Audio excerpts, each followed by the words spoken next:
nta bindi bintu byageragamo, ibyombo ibiki byose bya bintu umuntu byose atunga byabaga mu nzu zo hanze n'umukozi. Bivuga ngo umukozi niba yanatetse n'ibiryo n'iki yabizanaga mu nzu byatunganyijwe, ntago mu nzu yacu hagiragamo ibintu bitogeje. Reka rero igihe kimwe umushyitsi aza kunsura, twicaye iwacu muri saro rwose.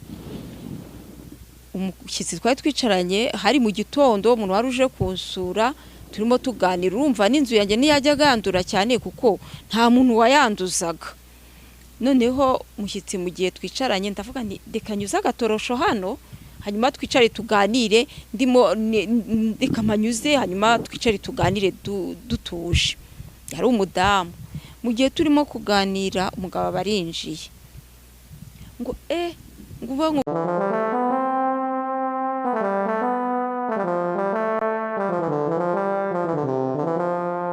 Muganga Clement.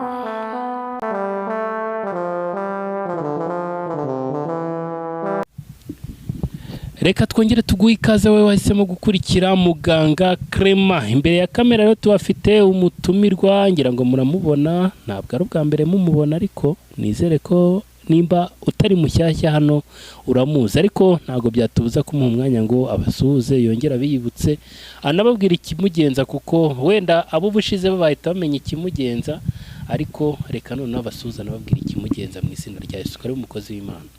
Ndi Betty nk'ibisanzwe, nongeye kubasuza abakunzi ba Muganga Clement. Amahoro y'Imana abane namwe, ibyo mupfukamye muyisaba muri uyu mwaka wa 2026 byose bibahe mu izina rya Yesu. Rero nk'uko ubushize nari nasezeraniye abo twari kumwe mu kiganiro cy'ubushize, nabahaye ubuhamya mbabwira uburyo niba urwaye ufite ikibazo cyo kuba waragize rotari yo kubyara igihe wubatse urugo, ugomba no kugira gute no gushaka uburyo ujya kwivuza. Mbaho ubuhamya ukuntu byangendekeye. Rero mu buhamya bwanjye mfite inzira y'umusaraba nagiye nyuramo. Uyu munsi rero ndagarutse ngo dukomeze, ese tunagira inama umuntu ushobora guhura n'ikibazo nk'icyo nawe na cyo gihe, nawe amenye uko ari bwitware muri icyo kibazo. Nababwiye amateka cyane y'umuntu wagiye andoga, navuga ngo ibyo nabibanyuriyemo, n'ubundi ntabwo yigeze yicara. Uyu munsi turi buganire ku kintu kijyanye ese n'uburyo ki ushobora kugenzura ko urugo rwawe rwahumanyijwe. Tuzi yuko akenshi bijya bivumburwa n'abaganga nk'abo ba Clement babivumbura, birashoboka n'abandi, ariko hari ibimenyetso biranga urugo rwahumanyijwe, ku buryo nawe ubwawe ibyo bimenyetso bibonye mu rugo rwawe uba ugomba kwihutira kuvuga uti reka nshaka umuti w'iki kibazo hakiri kare, urugo rwanjye rutarasenyuka. Hari ukuntu umuntu yifata nyine nk'uko nguko umuntu aba yarakugiriyeyo afite ibintu bimuri mu mutwe cyangwa se ubugome buri mu mutwe we, akavuga ati ngiye guhumanya ruriya rugo. Uko abigenza niwe ubizi. Ugasanga abantu babana mu rugo harimo ikintu ndavuga ngo batumvikanaho, kandi wakire ukabona ntabwo cyari gikwiriye. Buriya jewe nabaye mu rugo umunsi umwe, inzu yanjye nabagamo turi abantu 4, kwa kundi nababwiye nabyaye umwana, Imana yaje kuma n'undi wa kabiri, umfite abana b'abahungu 3. Rero hahantu nababwiye bagiye baturogera, byari umwana wa mbere, maze kubagira ari abana 2 tubana mu nzu, twebwe twenyine mu nzu yacu twabagamo tuyiraramo, ugasanga nta bintu byabagamo byinshi muri iyo nzu. Habagamo materiyeri nkeya, tuvuge muri saro, dekorasiyo muri saro, wimuka ujye mu byumba, aho ndyama, aho abana barara, n'icyumba cy'abashyitsi. Ngibyo ibintu byabaga mu nzu yacu, nta bindi bintu byageragamo, ibyombo ibiki byose bya bintu umuntu byose atunga byabaga mu nzu zo hanze n'umukozi. Bivuga ngo umukozi niba yanatetse n'ibiryo n'iki yabizanaga mu nzu byatunganyijwe, ntago mu nzu yacu hagiragamo ibintu bitogeje. Reka rero igihe kimwe umushyitsi aza kunsura, twicaye iwacu muri saro rwose. umushyitsi twari twicaranye hari mu gitondo umuntu wari uje kunsura turimo tuganira, urumva n'inzu yanjye ntiyajyaga yandura cyane kuko nta muntu wayanduzaga. Noneho umushyitsi mu gihe twicaranye ndavuga nti reka nyuze agatorosho hano hanyuma twicare tuganire, reka manyuze hanyuma twicare tuganire dutuje. Yari umudamu. Mu gihe turimo kuganira umugabo barinjiye ngo ngo nkubwire ngo reka ngo gukoropa aho ngaho ngo ahubwo ngo nimuzane omo ngo nkufashe ngiye nzu ngo tuyoze. Ese tuyoze gute? Ngo nyine ngo ngiye ndimo kumva ngiye nzu mwayoza, kandi inzu yacu yasaga neza, yari nziza cyane irimo irangi ryiza. Noneho ambwira yuko ngo tujye kumuzanira urwego yurira agiye muri parafo amanuremo imyanda adukuburiyemo, kurumva niwe wuriragamo muri parafo. Urumva agiye ntago nari kwashobora, n'abana nifite bari batoya, n'umukozi yari umukobwa atajyayo.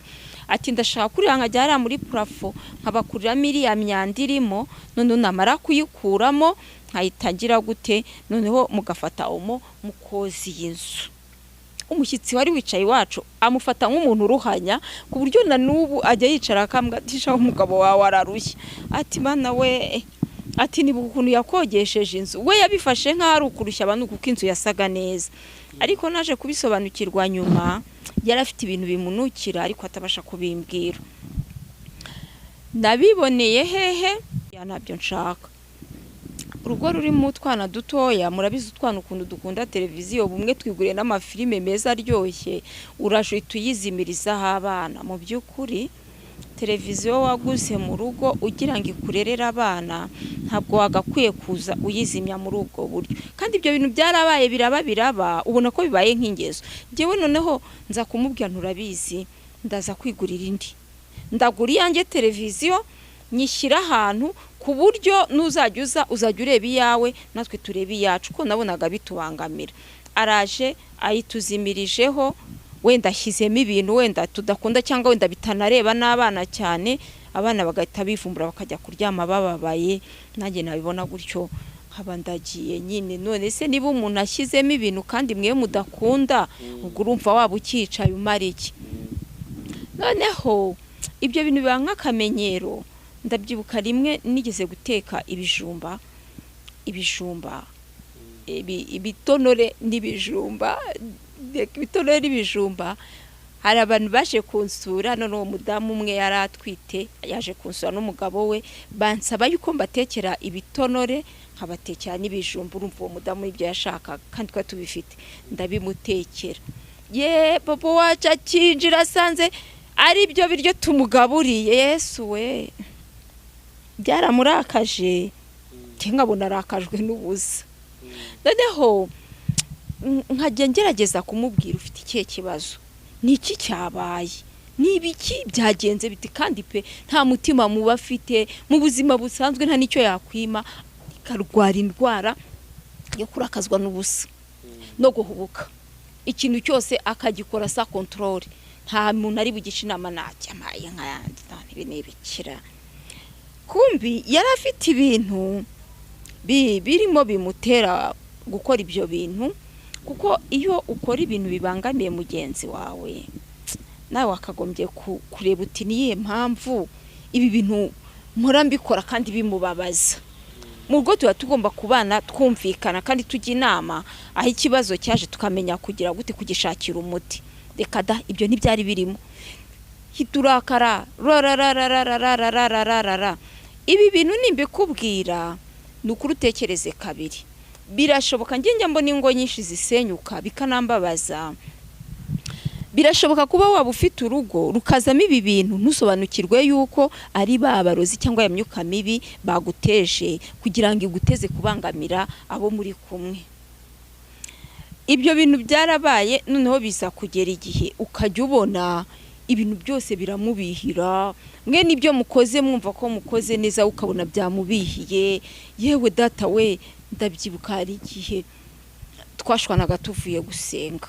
Ibaze umuntu mwabyutse saa 11 mwajyanye mu masengesho, mwiriweyo, muraje mugeze mu rugo mupfuye akantu bwigize kamafuti, wenda nkabibona nkabona sinzi sinzi uko bimeze. Ibyo bintu naje gusobanukirwa ko ari imyuka mibi bitinze bigoranye.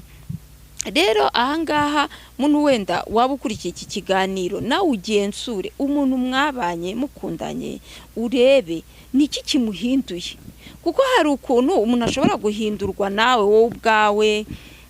Turi abantu, hari igihe ushobora gukosereza umuntu ukamuhindura, ariko se niba ubajije umuntu uti niki kibazo ufite, niki naba nagukoreye, niki jewe uwiwanjye byageze igihe agura amaparufe atandukanye, ukajya ubona kuwa mbere ubwo kazanye, kuwa kabiri azanye ubundi, none wagera mu cyumba cyacu ukagira ngo turazicuruza. Aho nkibaza akose uyu muntu bimeze biti, nge nkabona arimo no kwangiza amafaranga. We bishoboke naje kubisobanukirwa nyuma, yari afite ibintu bimunukira mu nzu, ariko ngewe ntabyumva ntanabizi. Nsa nkaho mbiburiye igisubizo, ariko kera kabaye buriya nta kibango kibure kumenyekana. Satani arakora, Satani ararwana, ariko Satani ntabwo ajya nesha. Naje kubimenya ko ari uko byagenze. Rero kuba iyi saha nyiri mu rugo ntabwo ari imbaraga zanjye, nta nubwo ari ibitangaza, ntabwo nshoboye kubaka birenze iby'abandi, ahubwo nuko nako kantu nagasobanukiwe, nkamenya yuko hari igihe n'umuntu azagahumanya urugo, ugasanga umwe agize imyitwarire ibangamira mugenzi we. Ibyo byose bituma mbasha kubibamo, kuko iyo wamenye uwo murwana uko ateye, umenya nawe uko uri bumurwanye.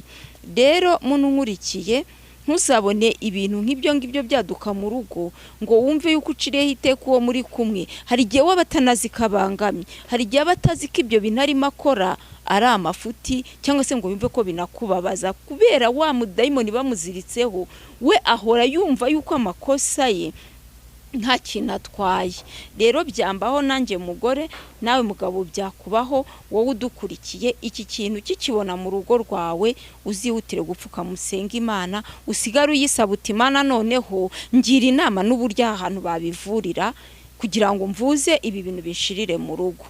Hari ibidashira pe, ugakomeza ukarwana nabyo, ariko iyo wamenye ibyo ari byo, buriya no kurwana nabyo ntabwo biba bikikugoye.